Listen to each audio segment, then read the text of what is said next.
In a city, a group of people had stopped a young man. One of them asked if he's going to the scripture pavilion to read again, saying that if they had to name who in the outer sect is most eager to learn, it would be Shi. Another member of the group says he heard that she has already read all the books in the scripture pavilion twice and learned 2 secret techniques. Xiachi remains silent, seeing that they are about to start again and apparently are still not tired of it. Other youths say that all of this sounds very beautiful, but that Shi is asking for the impossible since he is a theoretical type and has no spiritual power in his body. So even if he learned a technique, he would not be able to use it. They continue mocking him, saying they had forgotten about that, and ask if he is angry. But Shi simply keeps walking, saying that he is not crazy. 3 years have passed since he transmigrated to that world and witnessed the patience of Lai Yuanxing and his lackeys, who must be very bored to torment him every day. However, this kind of moral harassment is only the tip of the iceberg compared to what he went through as a corporate slave. Yuanxing remains irritated and grabs Jihachi, explaining that he is always bothered by that disgusting face and that he needs to stop pretending because although he looks very calm, he must be terrified inside. Therefore, he should kneel down and beg Yuanxing to let him go, and maybe he would even give him some scraps later. Shi only asked him to let go. Yuanxing feels offended and says that he is the young master of the Heavenly Sword Alliance, and once she offends him, he will be expelled from the outer sect, and no one will be able to protect him.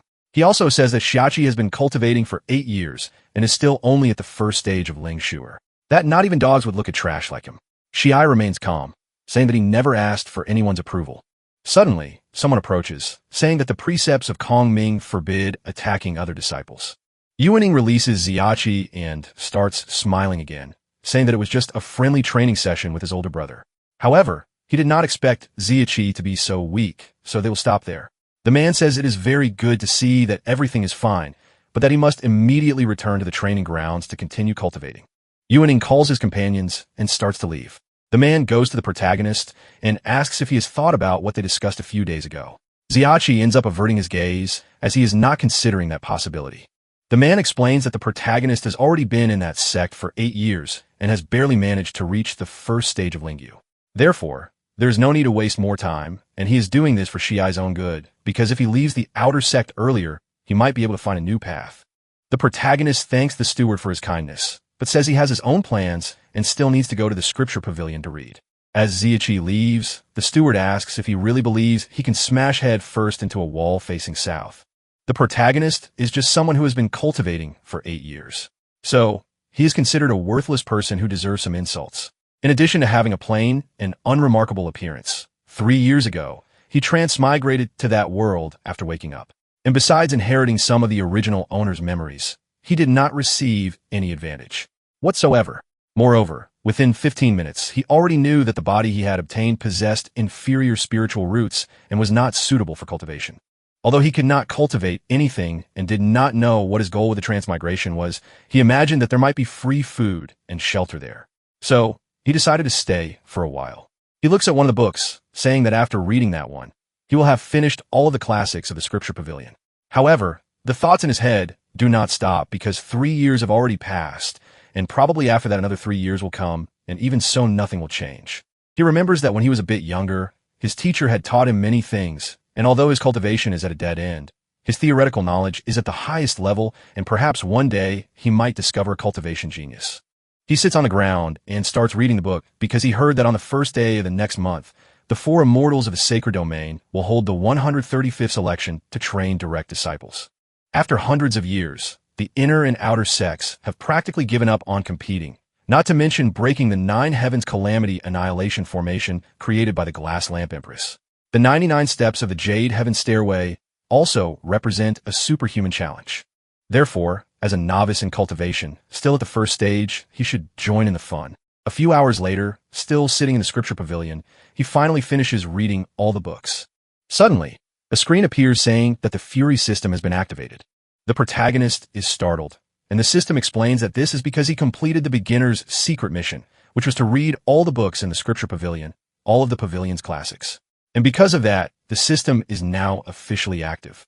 From now on, he only needs to enrage organic matter to obtain system missions and items. He still cannot believe that the system has appeared since he lived like a nobody for 3 years. In the books, there are golden houses, 1,000 measures of grain and beauties, and now he can add one more thing. Within books, there exists a golden finger. At that moment, he was so shocked that he could not clearly hear the system's category. He imagined that the system he obtained after 3 years of reading would be very elegant, dignified, and cultured. But when he came to his senses, 3 days later, the protagonist was running through a crowd of completely enraged people who were chasing after him. That system is useful, but its side effect is creating enemies everywhere with hatred points maxed out. Because of this, the protagonist does not see the system as a stroke of luck, but as someone deliberately messing with him. As soon as he manages to escape from the people, the system says that the first task has been issued and that he can now choose to accept or reject it. Ziachi asks what happens if he rejects it, and the system says it will be immediate elimination. The protagonist asks why, and the system gives examples asking whether he should pull down his pants and then fart. Messages keep appearing saying that it is not about pulling down his pants, much less farting, and that if the task is not completed, he will also be eliminated immediately. After this information, the protagonist feels more loved and says that the system really is incredible. A countdown begins, asking whether he would like to accept or reject it. Siachi has no idea how much the system could hate him to start a countdown at a moment like that. He decides to accept and asks what the mission is. He must become a direct disciple of the 4 immortals of the sacred domain.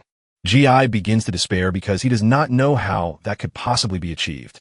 In the sacred domain of Kongming, since the establishment of the 4 immortals, no disciple has ever reached the top of the 99 steps of the Jade Heaven Stairway, and no one has managed to pass through the 9 Heavens Calamity Annihilation Array created by the Glass Lamp Empress.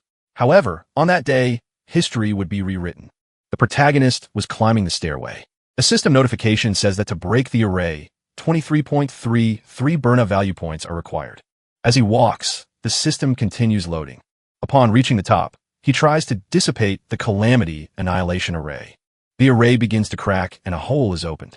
Pressure starts to emanate from within and something begins to interact with the protagonist's body, sending him flying far away where he lands on the top of a peak. Still lying there, he thinks that he is exhausted and wonders whether that counts as passing the evaluation of the 4 immortals. Suddenly, someone approaches and asks how he did in the evaluation. When he looks up a bit, he realizes that this is the facade of the divine palace of Kongming, and the only people who live there are the 4 immortals of the sacred domain. He sees a girl in front of him and asks who she is. And even though he thinks that she might be a future master, she still looks younger than he is. The girl asks him to answer her question first since his cultivation is only at the first stage, making it impossible to ascend the Jade Heaven Stairway. And even if he could climb it, it would be even more impossible to pass the Calamity Annihilation formation made by her elder sister. The protagonist sits up and asks if she did not just see it with her own eyes. The system scolds him, saying that he must speak cautiously, otherwise he will be punished by the heavens and die instantly. The girl remains confused, thinking that this might be because the stairway is a very ancient structure and perhaps is in poor condition. Ziachi simply continues laughing. The girl stands up saying that she will inform her 3 sisters and that in the meantime he must stay there and not move, but he is surprised when he notices the tight clothes the young girl is wearing. She begins to release her power and quickly disappears. While waiting, he starts to wonder what he should say if the 4 masters continue insisting on finding out how he managed to break the seal. The system tells him to look to the side. That is the immortal condensing pool, an ancient divine spring condensed from the essence of the cold moon. It takes 10 years to form a single drop. It can consolidate essence and protect the spirit with pulsing spiritual energy. Zia already imagines what he has to do. He tears off his clothes and jumps into the pool, rapidly beginning to rise in stages. Meanwhile, Julie is already in the palace, and her master asks whether she has met the new disciple yet. She says that she has seen him, and that even though he is handsome, there is a catch. The master asks what catch that is. Another master finds it strange, since Julie usually speaks very directly, and is now stuttering. Julie explains that the boy is a bit strange, since he is only an outer disciple at the first stage of Lingyu. Yet he still managed to climb the stairway and break the seal. She asks whether that is really possible. One of the masters is impressed and says that in that case, the new disciple is a predestined one chosen from among millions. She asks Julie to open her mouth and begins to bring her tail toward Julie's face. But Julie grabs the tail, saying that she suspects the protagonist cheated or that the Calamity Annihilation Array is old and damaged. Another master says it is impossible for the Calamity Annihilation Array to be flawed. But Julie insists, saying she only wants to express just how absurd that boy is. However, the others continue saying that he passed the assessment, so he is their disciple and that they cannot wait to meet the new disciple. Sometime later, Julie returns to where she had found the protagonist, but he is no longer there. She starts looking around since she had told him not to run off. Suddenly, he emerges from the water, making Julie curious. Ziachi smiles, saying that she finally came back and that, moreover, the other two masters have also arrived. Julie remains furious, asking how he dared to bathe in the immortal condensing pool. He notices that she is angry and apparently has an unstable temper, but he comes up with a good idea. He starts drying himself and asks what the problem is with staying in the pool since it is very clean because he bathes every day. Besides, he's not just getting wet, but actually scrubbing himself. He notifies the system that he is risking his life to enrage others, so he cannot be left hanging. Julie grows more and more irritated. Because of this, the system congratulates him, saying that he enraged the sword goddess Julie Yanhua and gained 9,000 fury points. In addition, due to his shamefully despicable behavior, the system will also grant a divine-level cultivation method. Bare-handed disarmament can completely resist any attack. The cooldown is 7 days, and the duration is 15 minutes. Shiai becomes irritated with the rewards he received, asking whether the system is really being serious. The system says that whoever uses it will know. However, the protagonist remains disappointed, saying that the system said from the very beginning that it attracts hatred and that the reward depends on the degree of provocation. Standing before him are the four immortals, so he should at least obtain a more impressive cultivation method, such as an almighty push or something like that. The system reprimands him again, telling him never to underestimate the judgment of the system itself. Julie asks what he is muttering to himself and orders him to get out of the pool immediately. Shiai shouts that he is already getting out and stands up. The masters realize that the only small thing about the protagonist is his cultivation and that he truly is the chosen one among millions. Julie tightly covers her eyes, questioning who told him to stand up like that, and says that if he does not get dressed within half an hour, he will be punished.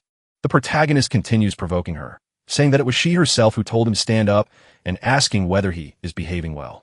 Julie becomes even more irritated, saying that she would never have a disciple like him, and already out of patience, begins to grab her sword, gathering an enormous amount of energy, which she releases in a furious strike. Even as one of the masters tries to stop her, Ziachi becomes worried when he sees the sword flying toward him like death approaching. He remembers the ability he just received and decides to bet everything on it. Using bare-handed disarmament, the sword hits its target. Julie cannot believe what she just did. Shiichi is holding the sword with his bare hands. The system notifies that there are now 6 days, 23 hours, and 59 minutes remaining as the daily use has been consumed. Another master quickly approaches, telling Julie to step back immediately. However, they're all shocked to see that the protagonist is truly holding the sword with his hands. He tells them that it was a very close call and that the new disciple was almost cremated. Julie stands frozen, saying that it is impossible because someone at the first stage could never block her blade. The master continues scolding Julie, who finally restrains herself and lowers her head. She withdraws the sword, which pulls the protagonist forward before returning to the dimension from which it had emerged. The master is so furious that her anger points reach 100,000. She asks how Julie dared to disobey a direct order and declares that she must return and carve the scripture of quietude 500 times as punishment. Julie, on the verge of tears, can only accept her penalty. The system appears once again congratulating the protagonist for once more enraging the Empress Yuan Jinyao of Lu. The Empress is destined to subdue all the heavens and be invincible for eternity, and the system deems the reward epic. Chiankan Divine Body ranked first among all divine bodies increases comprehension by 100-fold and cultivation speed by 100-fold. According to ancient legends, those who possess the Chiankan Divine Body will eventually become co-rulers of the 3 realms. Indirect provocations also count toward the host's merit. Zeki is stunned, asking whether this is really acceptable. Empress Jinyao announces that the protagonist has successfully reached the peak and passed the evaluation of the 9 Heavens Calamity Annihilation Array. From that moment on, he is the legitimate disciple and future sovereign of the sacred domain of Kunming. And this decision is final. They will announce it to all members of the sect on a date yet to be chosen. She tells Ziachi that he must return with them to the Divine Palace. One of the masters becomes excited, saying that he is a good disciple and that from now on his master will definitely train him well. One of them goes to Julie, saying that she has already prepared the classics Julie needs to study. But Julie keeps staring at the protagonist, asking why he is still standing there. He hurriedly finishes getting dressed and shouts to all his new masters that he is coming. At the Union Pavilion, the place used to receive guests in the Divine Palace, the Emperor says that before the formal disciple acceptance ceremony, Julie will teach Ziachi. Julie becomes indignant, asking why it has to be her, pointing at him and saying that Jin Yao knows her very well and knows she is not good at teaching.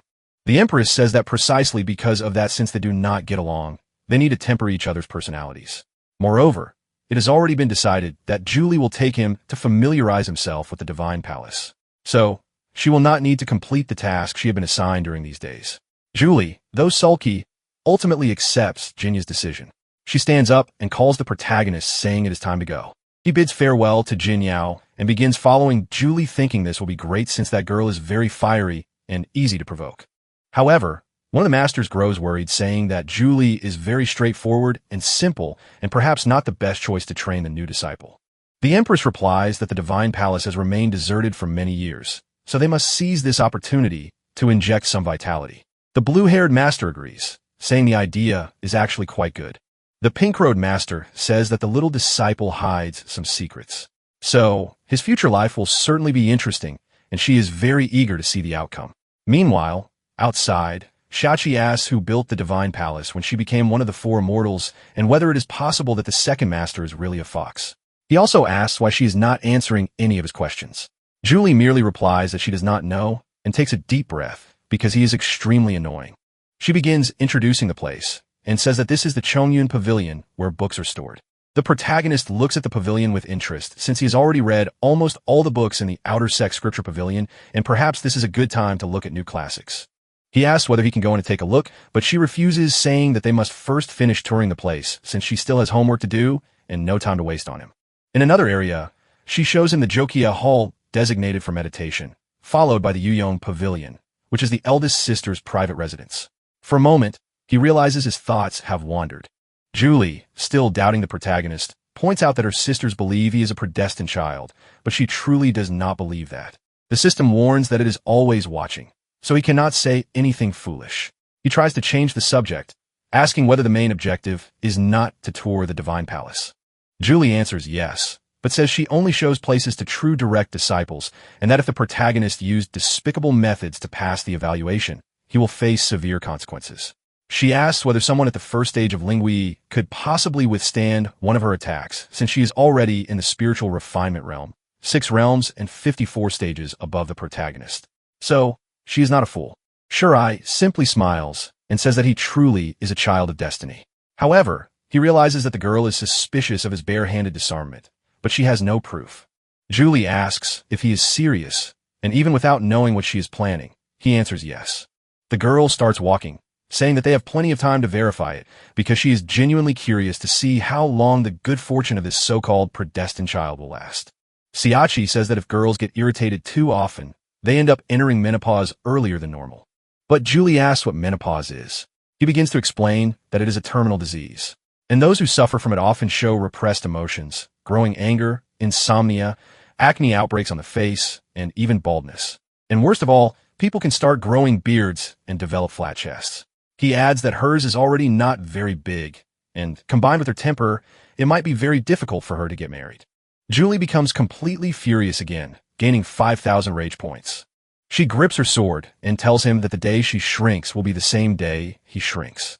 As well, Ziachi gets worried and tells her not to forget what the Empress instructed because she needs to be careful not to anger her again. Julie tries to restrain her rage, saying that this is very good since he learned very quickly how to use the elder sister's name to pressure her.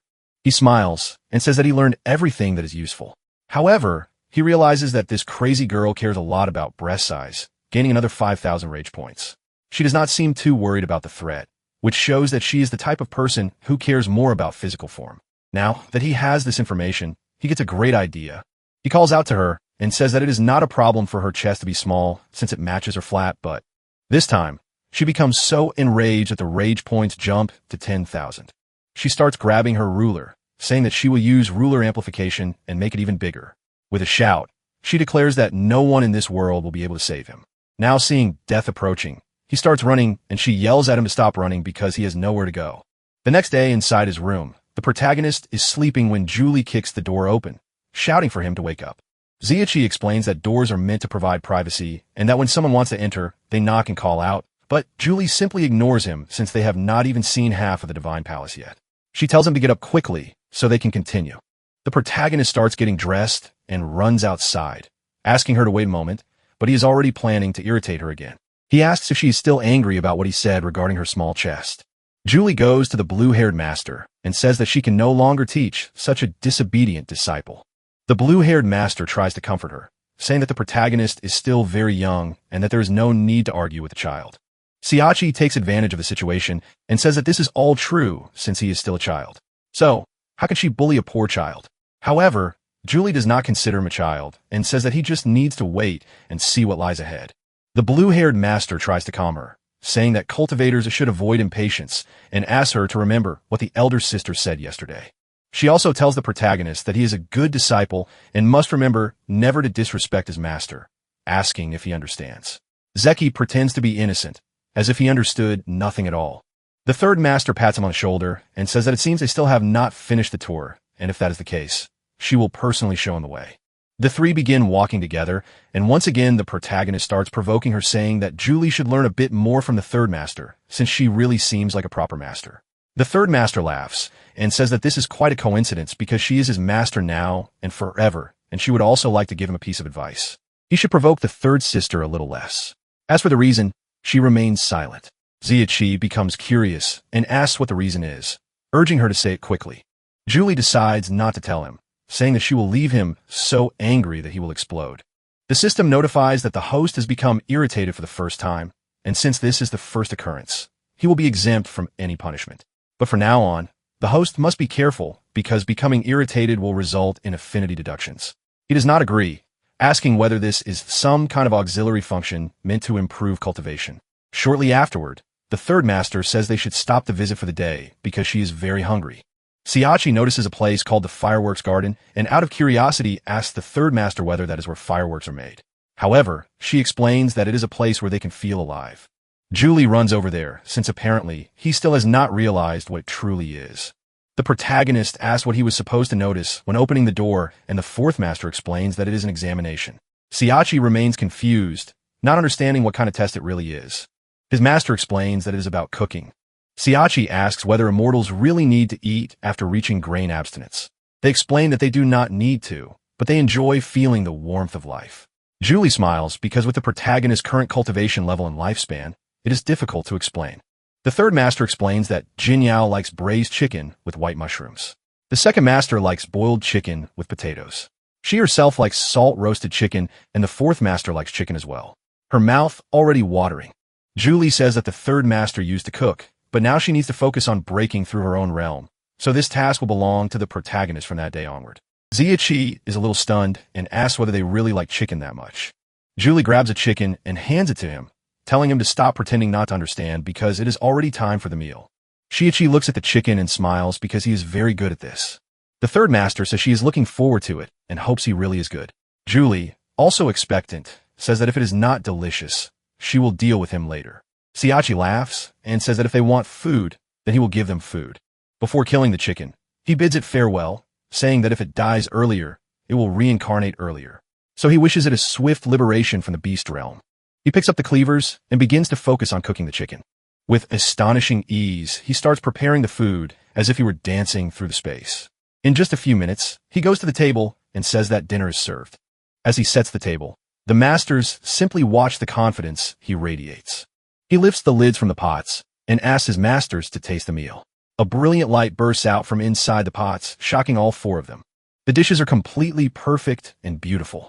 The second master asked what that light was that came out of the food, but the protagonist merely asks them to taste it. The empress, being the eldest, says that it is time to begin eating. The four prepare themselves, and each takes a bite of the food. All of them are astonished, and the empress says that it is not bad at all as it has a flavor she has not tasted for many years. The second master is enchanted as the food feels like a blazing fire, an intense sensation flooding her body like the rebirth of a phoenix. The third master, also impressed, says that with every bite the spiritual energy within her stirs unconsciously like the feeling of breaking through a spiritual barrier. Even the jar of anger calms down because now she understands that this is something that brings infinite happiness. The empress asks where he learned to make those 4 dishes. He thinks that to bring out the perfect umami flavor of the chicken, he had to delicately stimulate the meat's natural sweetness. And with the addition of seasonings and other ingredients, The chicken still managed to retain its original flavor without being overwhelmed by the sauce. But he chooses to keep this secret and says that it is simply love. The second master goes over to him, calling him little disciple, and says that she is very happy. Zakshi asks Julie whether he is qualified now, but she merely tells him to sit down and eat, and after finishing return to his room and cultivate diligently. Sometime later, already inside his room, he stares at the system while thinking that based on the information he has, provoking others grants points. But he himself cannot be provoked, because if that happens, he will lose a large amount of fury points. However, he cannot understand the logic behind this or the true purpose of the system, and it is possible that it is trying to make him detach from desires and material possessions. While examining the system's functions, he notices that some are still unavailable and decides to ask the system which functions are currently active. The system says that the basic functions already allow him to unlock the shop. Zakshi becomes excited and asks what kind of city he will be able to buy. The system asks the host what he would like to do. He says that he needs to be able to attack from a distance of 7 steps and do so even faster and also be able to act within 7 steps. But he's very curious to know whether technology is stronger than immortal techniques. So he asks the system to tell him whether such a thing exists or not. The system replies that it does because exchanging for corresponding items consumes equivalent points. For example, a large-scale weapon of mass destruction like an atomic bomb could require an astronomical amount of points. Shiai asks which is more powerful, an atomic bomb or the Elder Master. But even the system cannot answer as it lacks sufficient data for such a comparison. Jin Yao suddenly appears and says that she is an atomic bomb. The protagonist is startled and asks what she said, but the first master simply changes the subject. He remains uneasy, wondering if he is overthinking things and whether perhaps she is as well. Jin Yao holds a talisman in her hand and says that she originally planned to give him the illusion song talisman before the meal, but ended up being interrupted by the delicious food. That talisman is proof that he has become one of the 4 direct disciples and can protect him at critical moments. Shiai lets out a sigh of relief, realizing that he must indeed have been thinking too much since there was no way that could really be possible. He takes the talisman and thanks her for the gift. Jino adds that an atomic bomb is not as powerful as she is, and that if he wishes, she will let him experience it someday, so he needs to work hard. Siachi feels a little confused, but the first master simply tells him to rest well, because there must be many things he still wants to know while she still needs to meditate. The Empress then teleports away, leaving the protagonist alone. He thinks about her words, about an atomic bomb not being as powerful as her, and that he could experience it someday, clearly feeling that there is more to that statement than meets the eye. And perhaps she does not even know what an atomic bomb truly is. The next day, in front of the pavilion of starry clouds, Ziachi was wondering what the name of the library they had mentioned the day before was. This was all Julie's fault since she had not been a very good guide. On the other hand, she was chatting with the third master, saying that she had thought of a few things to say that would make the protagonist explode with anger. The third master said that she might fail before even starting and suggested that the two of them have some tea to calm their minds.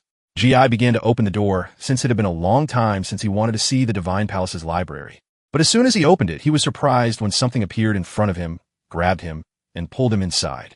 The second master asked if he needed anything from her. The protagonist pretended to be surprised, and she noticed from his tone of voice that he seemed a little disappointed. Shiai tried to explain, saying that it was not quite like that since he had only wanted to find some cultivation techniques in the library to study, and because he was not yet familiar with all the paths, he ended up getting confused and arriving there. Besides, that place was very pleasant and was included in his sightseeing route. The second master began to approach, asking if he really liked learning that much. The protagonist smiled and said yes, but he had a bad feeling that something was about to happen. Getting even closer, she asked why he was dodging and whether it was because she was so ugly that she had scared him. Shiai began to praise her, saying how beautiful she was, that a single glance would be enough to conquer cities, and that with a second glance, she could conquer nations. Her tail began to appear, and the protagonist was surprised, asking if that was how she appeared, because it was very cute. The second master said that when she was in a good mood, her tail ended up appearing, and she had not expected her little disciple to be so eloquent. Making a proposal, she asked whether he would like to praise her a bit more, and if he managed to make her happily reveal her 9 tails, he would be rewarded with some treasures. This proposal sparked the protagonist's curiosity, and he asked what those treasures would be.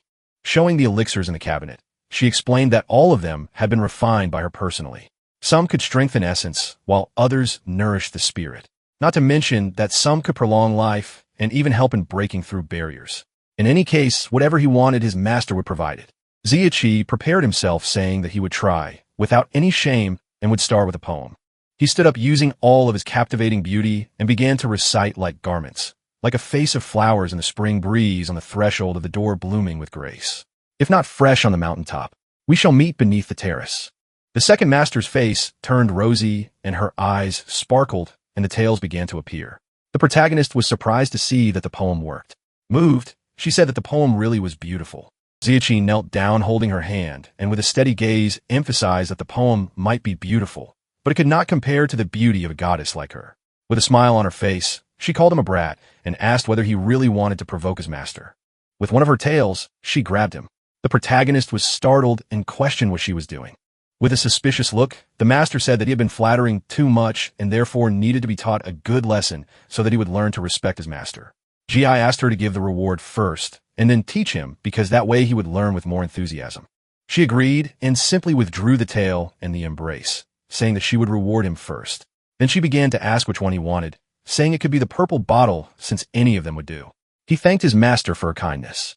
However, she grew curious about why he wanted to learn the conversion technique since he could learn illusion techniques from his master.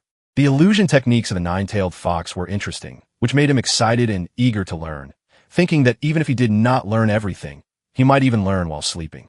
A short while later, Julie looked at that situation and asked the second master what she was doing. Ziachi was sleeping while rolling around on the floor, calling out the second master's name. Julie continued to question why the protagonist seemed so dazed and whether she had used some illusion technique on him. The second master merely smiled and said she did not know, but soon after revealed that she was teaching cultivation techniques and asked whether Julie wanted to join. Julie says there is no need because if she mixes the trainings, the protagonist might suffer an IQ deviation. Besides, the Empress told her that the protagonist was at the Starry Cloud Pavilion and asked her to show him the place. With no patience to wait for him to wake up, she calls him affectionately with all the care in the world. Ziachi gets up, saying that apparently his kidney has switched places with his heart from the force of the kick. Moreover, the spiritual power was very strong, and he ended up falling into the second master's trap, which was a shame since he did not get to see how the story unfolded. Everyone falls silent for a moment, and the system appears to him, saying that descendants of the Yu clan possess illusion techniques considered the best among the three great clans. Julie, curious, asks what he saw in the illusion just now, but the protagonist says it was nothing since they interrupted his moment. Respectfully, he asked the second master to teach him illusion techniques another day. She emphasizes that she will give her all to teach him, and the protagonist is surprised, thanking her once more before taking his leave. As he walks out, he remembers that she had told him to feel free to choose any red bottle. However, he should not touch the purple bottles. He grows curious about what kind of elixir is inside those purple bottles and looks at the Starry Cloud Pavilion, thinking that he feels a bit of regret. Julie shouts at him not to dwell on the past because they need to go. As they walk through the place, Julie praises him, saying that the chicken he prepared the day before was very good. The protagonist is surprised, thinking she is trying to please him. But his master denies it, saying it is true and that she simply decided not to bother with him anymore. Ziachi falls silent looking at her. Julie becomes a little uncomfortable and asks why he is standing there staring.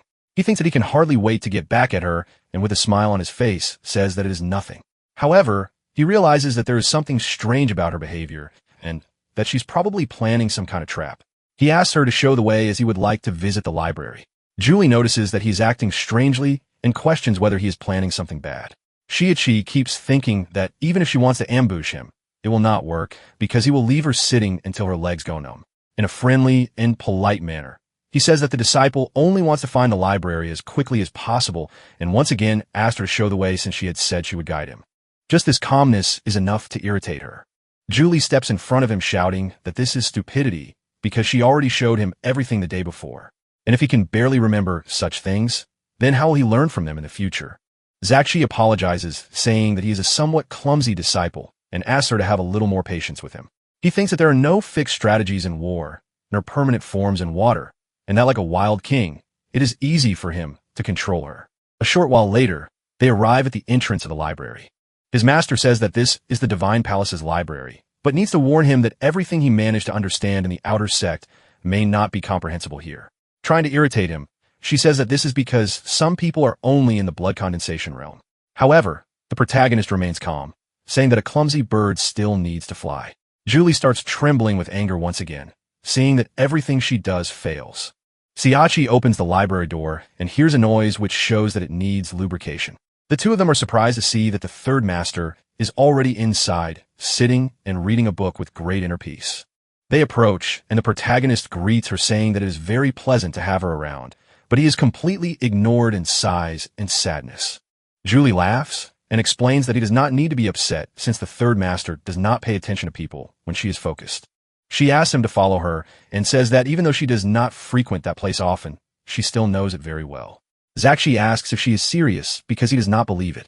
Even so, the two of them start walking. A few minutes later, Julie shouts that she finally found it because she remembered that her 9 saber technique was on that shelf. The protagonist points out that they have already been walking for half an hour and that she only managed to find that one book, and that was after saying she knows the place well. She shouts at him saying that he talks too much and that she's taking this first so that he can see that this is what being prepared means.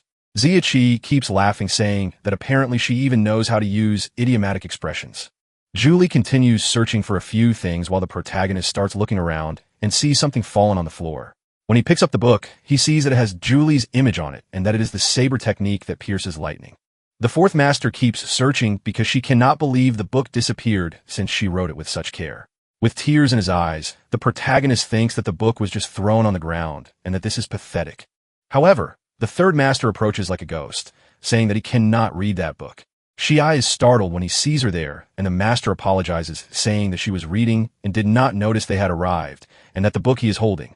Julie interrupts her, saying that she arrived at the perfect time, and asks if the third master has seen her book because as far as Julie remembers, it was placed on the top shelf. The third master asks if she's talking about the book called 9 Saber Technique.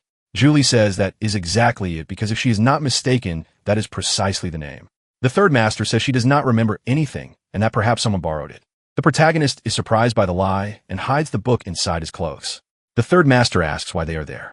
Julie explains that Shiai wanted to find some books, so she brought him to the library. The system appears to him, but the third master asks what book he is looking for and whether it happens to be a scripture or a cultivation technique. Zeki asks for some advanced cultivation techniques. The third master thinks for a moment, and with her ability, takes all the books around them, saying that he could read those for now. He holds the books and thanks her for the help.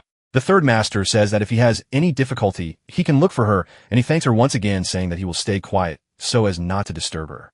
Julie calls him to leave, but the protagonist refuses, saying that he wants to stay there to read, and that if she has something to do, she can go ahead. She simply ignores him, telling the third sister that she will take the disciple away. The master tells him to study a bit more and stop making typos. Outside, the protagonist complains, saying that Julie cannot ruin his plans just because the third master pointed out a typo.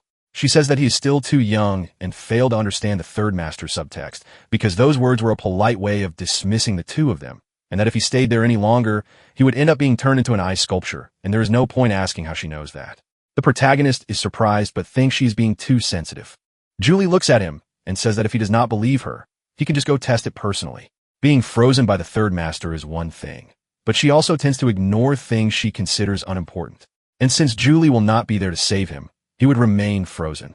Ziachi analyzes the situation and realizes that she really is not lying. Julie emphasizes that she already warned him not to provoke the third master, especially when she is focused on something. As for the typos, if he dares to spread that around, she herself will roast him until he is golden on both sides, then sprinkle cumin on him and throw him into the monster forest. He starts smiling because if she wants him to keep it a secret, she will have to pay a price. Otherwise, it would be a great tragedy if by accident he spread this throughout the entire sacred domain. She becomes furious again, shouting that he has just sealed his own fate and that she will do nothing to stop it. The system congratulates him, saying that he managed to irritate her repeatedly in a short period of time, earning special fury point. Now the mission system has been activated. The first mission is to complete the intersect evaluation. As a reward, he can choose a celestial grade cultivation technique or a treasure, but the penalty is unknown. A little confused by the information, he keeps staring at the system, wondering what this penalty is. Julie feels ignored and continues shouting, questioning whether he is dating himself again and whether he heard the threat she just made. He remains silent, thinking that although the system sends various beginner welcome kits, it also constantly provokes the host, as if it enjoyed doing so. He remembers that when he first activated the system, he had been provoked as well. Moreover, He never received any hints about which points were needed, having to figure everything out through trial and error. Because of that, he ended up being harshly reprimanded by society when he transmigrated. He looks at his master, who ends up giving up on having a rational conversation with him, since it is the same as playing the lute to a cow. Ziichi thinks again that he needs to find a way to participate in the intersect evaluation because he fears that the system might pull some trick. Julie remains intrigued and asks the protagonist why he always acts this way toward her, questioning whether he suddenly realized that she is his master. He comes back to reality and starts looking around thinking that he has already been there for 3 days and has not seen anyone else. The fourth master asks what he is looking for, but the protagonist stays silent, thinking that if he cultivates there, it might not be very suitable for the Fury system to accumulate points and improve realms. So, he needs to find a way to go down the mountain. Julie begins to lose her patience and shouts at him, asking whether he's really going to keep pretending he's not listening. He apologizes, saying that he has just realized something, and she becomes a little confused, not understanding what he means. The protagonist says that women only hinder his speed when drawing the sword, and that for some time now, he has felt that the Empress's arrangement was far too perfect. Julie gets irritated extremely easily, so she ends up being like a portable charger. Once again, she feels offended and asks whether he truly thinks she is holding back his cultivation. The protagonist smiles and says that he would never dare say that, but that he simply thinks the fourth master is too much for confused adolescents. He starts celebrating when he sees that his provocation is working. Julie begins to draw her sword, saying that this is nothing but a load of nonsense, and that she needs to cut him down immediately. Even with a bit of fear, the protagonist continues. He shouts that she simply does not know how to interact with men, gets shy over anything, and when that happens tries to attack him to cover up her embarrassment. The system appears again, saying that he has managed to irritate Julie repeatedly, and because of that has received 1 level of 9 Lee's story. 10 levels of 9 Lee's story automatically enhanced his comprehension of the martial Tao, leaving him satisfied and confident that the future will be promising. He tells Julie that the Empress has a good eye for people and must have noticed that Julie was feeling turmoil in her Tao heart, which is why she asked her to take him along. Her fury keeps rising and ready to attack. She emphasizes that since the protagonist likes cultivating so much as his master, she will teach him the flaming sword technique.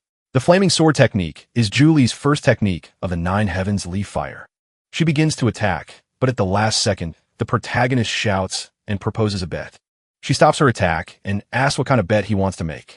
Zeki takes a deep breath and says that he wants to participate in the intersect evaluation that will take place in 1 month, and that the bet will be whether he passes or not. He thinks that there are many targets for hours at the foot of the mountain, which will make his harvest easier. Julie asks whether he knows that to become an inner disciple, it is necessary to at least reach the Yenhai realm, and that even after secretly using the mortal condensation pool to reach the 7th stage of blood condensation, it still took the Empress 3 months to reach that level. Therefore, he is not only aiming too high, but also acting foolish. Ziichi looks at her, and with a smile on his face, says that it seems she is afraid to bet with him.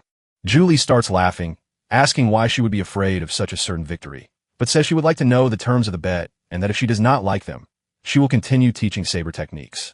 The protagonist says that if he fails the intersect evaluation, he will leave the sacred domain on his own.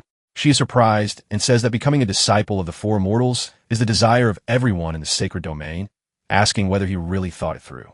Without hesitation, the protagonist says yes. Julie sees that he is confident and does not stop him from trying, but asks what will happen if he passes the evaluation. Even though she is certain that he will fail, she starts wondering where that brat gets so much confidence. Ziichi steps closer and says that if he wins, she will have to marry him and become his wife.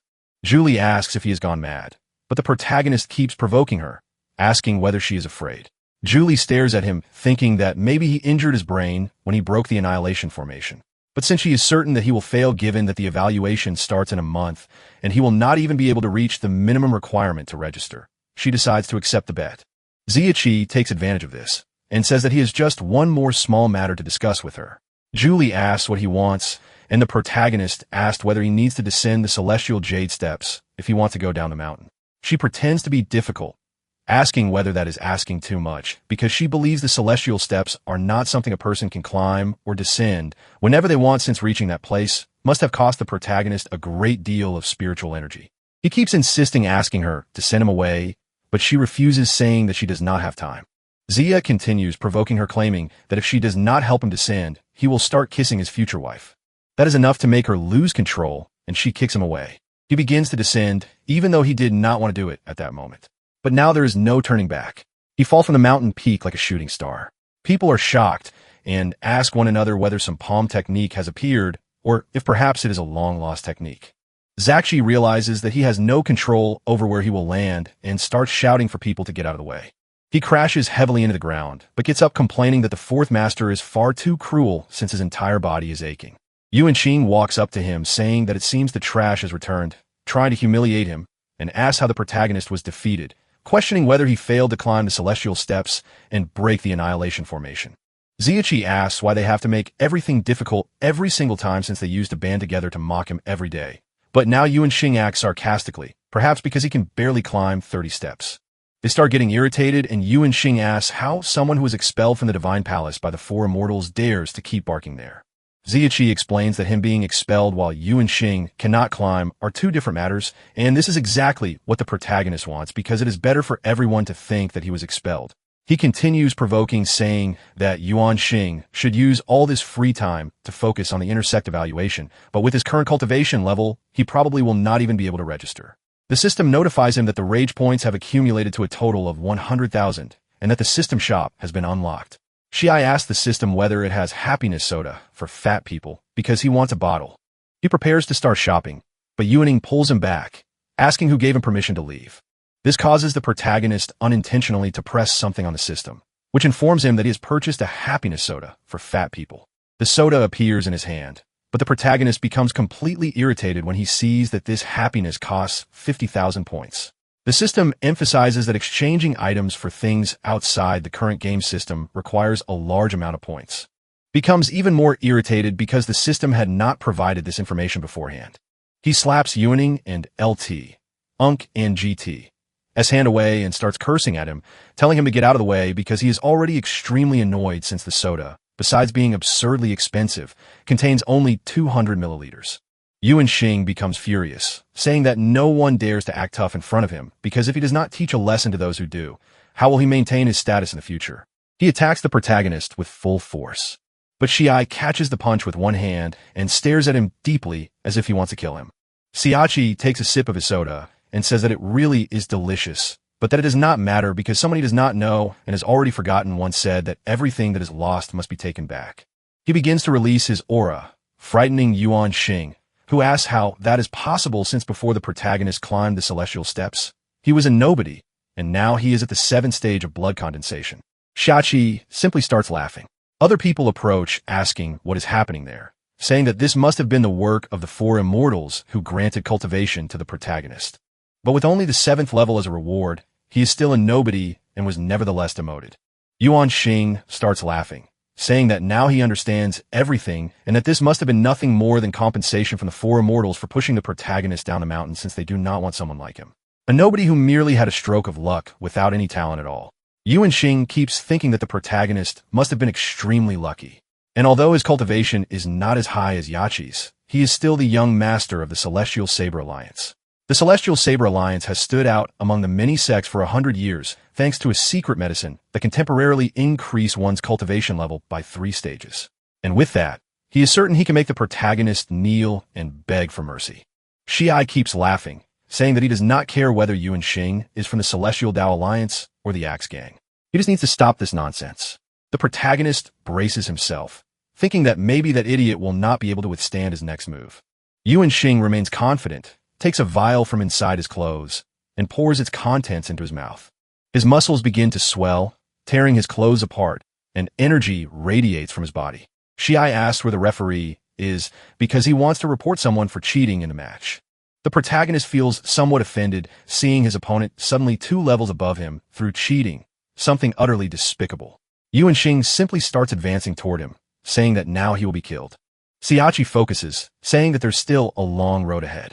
Yuan Xing keeps charging, and the protagonist realizes that this guy will not stop until he runs him over.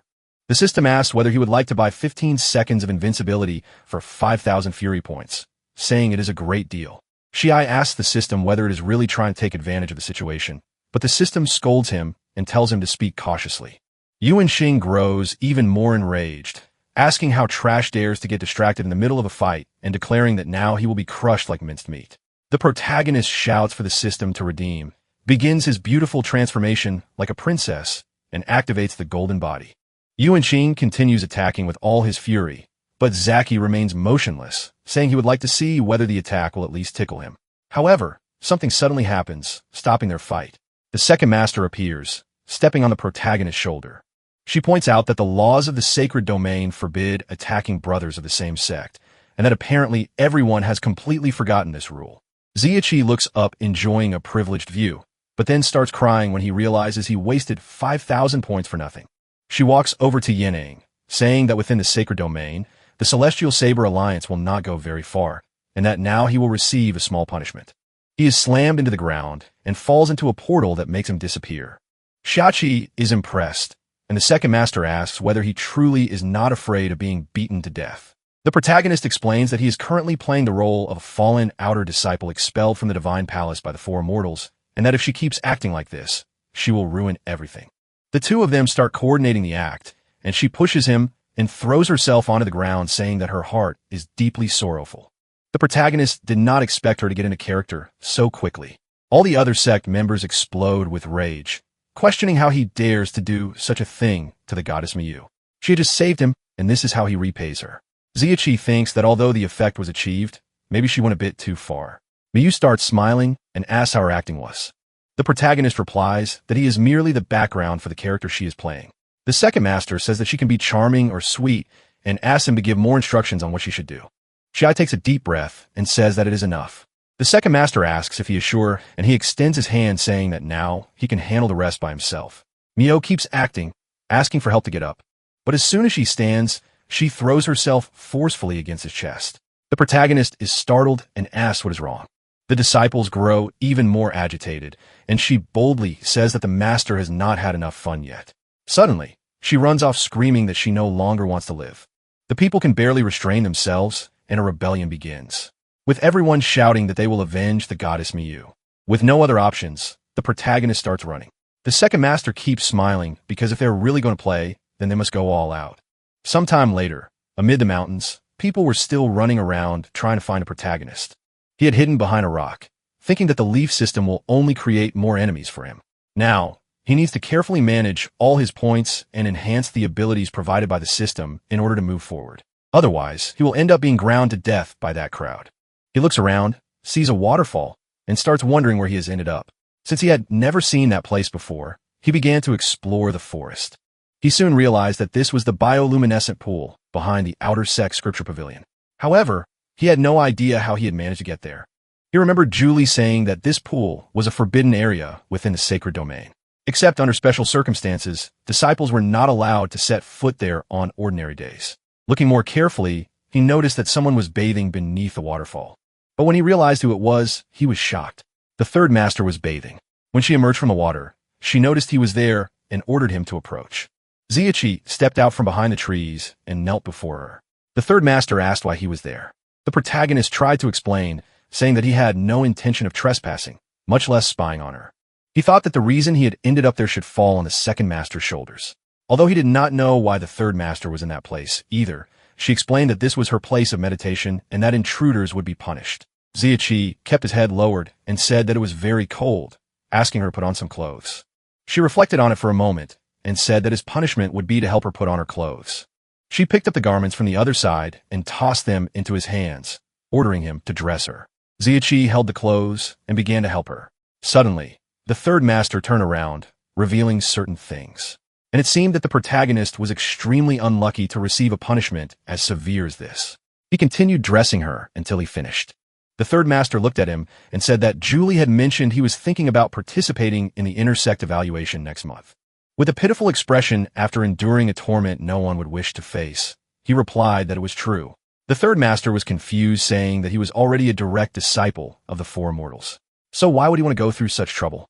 Zeki began to explain, saying that he did not like being questioned because even outer disciples thought he was not qualified to be a disciple of the four immortals, though he knew his true motivation could not be revealed. She turned around and continued staring at him with an unwavering gaze. Ziachi felt chills because her eyes seemed to pierce straight through him.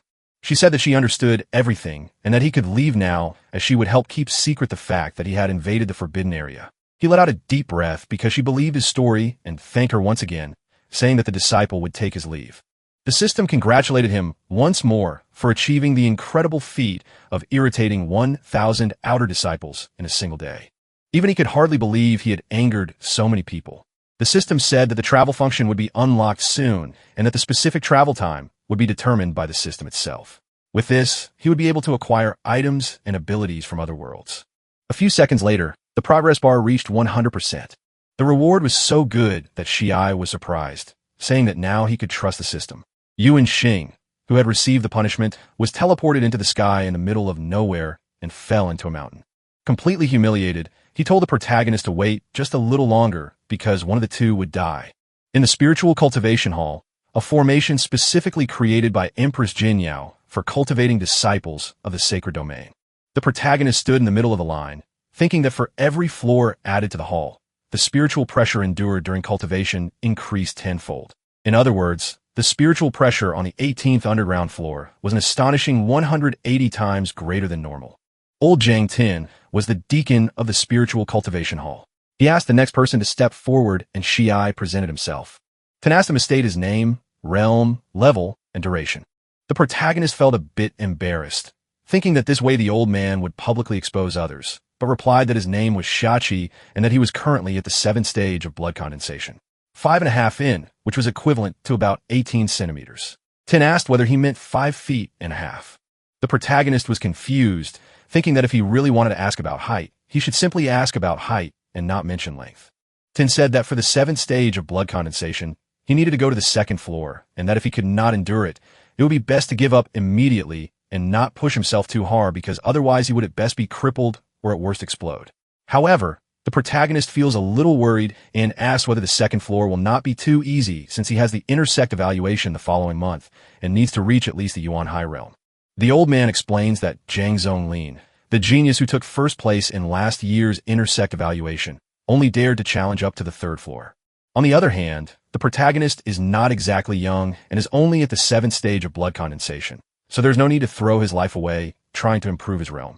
The people behind him comment that even though he was banished by the 4 immortals, he does not need to seek death because it is better to live a miserable life than to die. However, all of this is his own fault for challenging the celestial stairway. Now, he cannot retreat, and being expelled from the sacred domain means having his life ruined.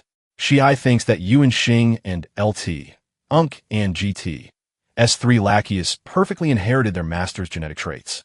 Leon calls out to the protagonist, saying that with the cultivation he obtained thanks to the 4 immortals' mercy, he cannot even pass the 1st floor, so going up to the 2nd is already more than his credibility can handle.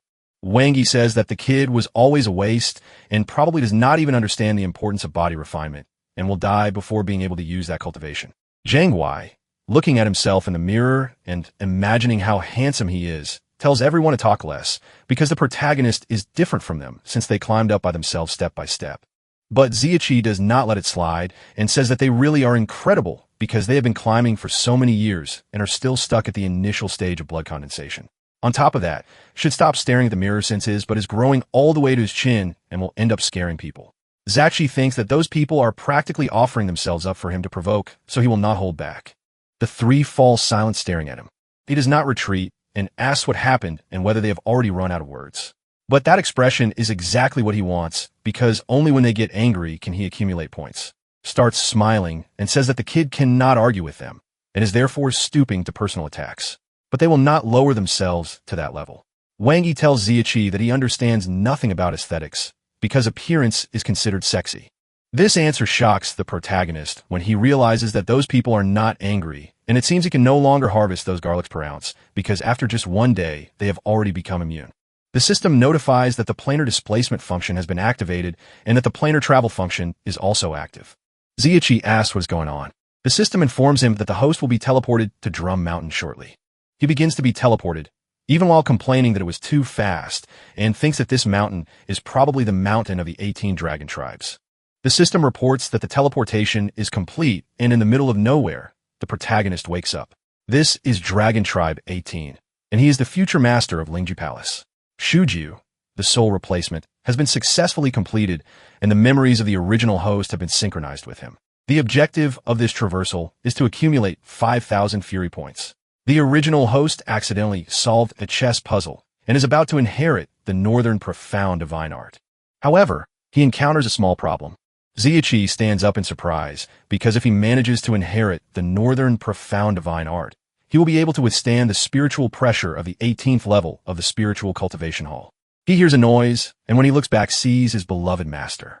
He jumps up and introduces himself as Juju, an obedient disciple. His master says that he is so ugly that it gave him a big scare. The master asks whether it was he who solved the chess puzzle and remarks that apparently he has some ability despite being ugly. However, he does not know whether the ugliness will affect the efficiency of the northern profound divine art. Guju starts complaining, saying that the master is an idiot for breaking a good leg since that is completely immoral. But the master asks the reason for all this since he is about to transmit the northern profound divine art and cannot even comment on the successor's ugliness after having already expressed his admiration. Master Wuyazi, known as the universally acknowledged visualist of the 18 dragon tribes, still cannot believe why the protagonist is so ugly. The Saitama of cheap beer asks his master why he is sighing, saying that he only wanted to hear about him and his reputation. But now seeing him in person, he realizes that the name truly reflects who he is. Yazi says that this is far too much audacity for someone without hair and asks him to elaborate on that statement. Ong from Avatar sits down on the ground since he has always been curious about what the name Wuyaji means, and Damakin begins imitating his master. Yazi becomes furious and asks what that mosquito airport is talking about. Guju explains that he only meant that his master is so old that he helped Noah build the ark. Yazi grows even more agitated, saying that the protagonist's lack of respect is as great as his lack of hair and that he is so ugly he looks like a thumb. This was in fact Guju's plan from the very beginning to accumulate rage points. He says he is ugly because the Buddha does not care about appearance. In the end, Bodhidharma shaved his head and no longer needed Pao. His master starts shouting angrily, telling him not to say things he does not understand and to explain better what he means by those words. The protagonist tries to explain, saying he will start from the beginning. He solved the chess problem, and after that, he encountered Yazi who should pass the power on. After finishing passing on all the power, they can talk about hair and the old man drinking porridge. The protagonist thinks that everything he said is painful and that he first needs to ask about the possibility of passing on the power, because if the master were to die of rage, it would be an enormous loss. The master understands the situation and shows the blue-covered book on the ground. That is his personal book containing his experiences and reflections from the past decades. So, the protagonist can read it calmly. However, it took him decades to cultivate the divine art. And for someone with the protagonist's aptitude, it would probably take around 30 years. With all that time, if he encounters something that requires the master's guidance, it might already be too late. However, if Guju admits that he is a bald, ugly idiot, then he can pass the power directly, sparing himself the trouble of using that bald head. The protagonist refuses to back down and shows 4 fingers. The master asks whether he really plans to learn it in 4 years because even if he manages it, he might not be able to wait that long. Guju simply ignores him, perhaps having spoken too much, and picks up the book from the ground. The title is Peerless Martial Art, Rapid Cultivation Techniques of the Northern Profound Divine Art. The protagonist thinks that he has the Chayan sacred body, so he can learn skills 1,000 times faster than ordinary people. As he flips through the book, he begins to smile, thinking that the old man has fallen into his trap.